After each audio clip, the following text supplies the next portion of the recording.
आणि अख्ख्या सप्ताहाला त्या अख्ख्या बाळूमामाच्या तळाला पंगत दिली.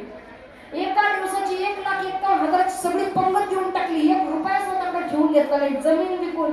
बायको म्हणल्यावर काय करता असं म्हणाल, मी मामांकरता करतो. तिसऱ्या दिवशी तर तिथनं हल्ला आणि तिसऱ्या दिवशी काय झालं कुणास ठाऊक, ज्याला जमीन विकली ती माघारी आला आणि म्हणलं तुझी जमीन.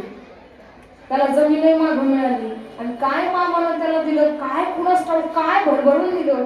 पहिल्या वर्षी कीर्तनाला गेलो होतो, त्या एकट्या माणसानं 7 दिवसाचा सप्ता केला. बरं सप्ता करायचा आम्ही महाराज लोक काय कमी काय, आणि 7 दिवसाची महाराज लोकांची पाकिट म्हणजे सोपी गोष्ट आहे.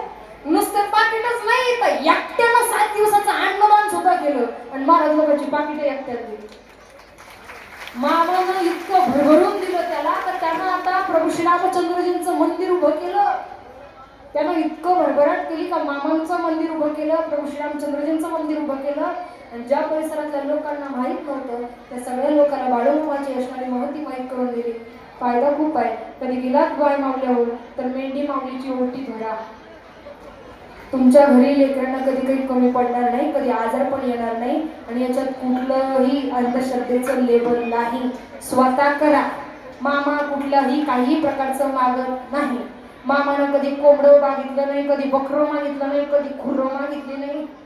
माझं मामा काही मागत नाही. इथं अंधश्रद्धा नाही, इथं श्रद्धा आहे.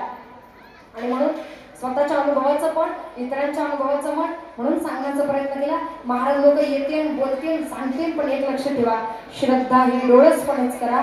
आणि कोणत्याही देवस्थानाला गेलात अर्थात बाळूमामांचा दरबार आहे, इथं चांगल्याला त्याचा अनुभव आल्याशिवाय राहत नाही. आणि म्हणून बाळूमामांचा अनुभव घ्यायचा असेल किंवा ती श्रद्धा करायची असेल, घ्यायची असेल, जोपासायची असेल तर जाता जाता आपण एक छानसं भजन घेऊयात. म्हणणार ना मागे भजन म्हणता ना,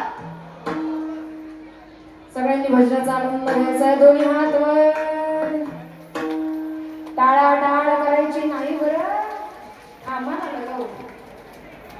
हात वर घ्या. वरी वरी वरी वरी वरी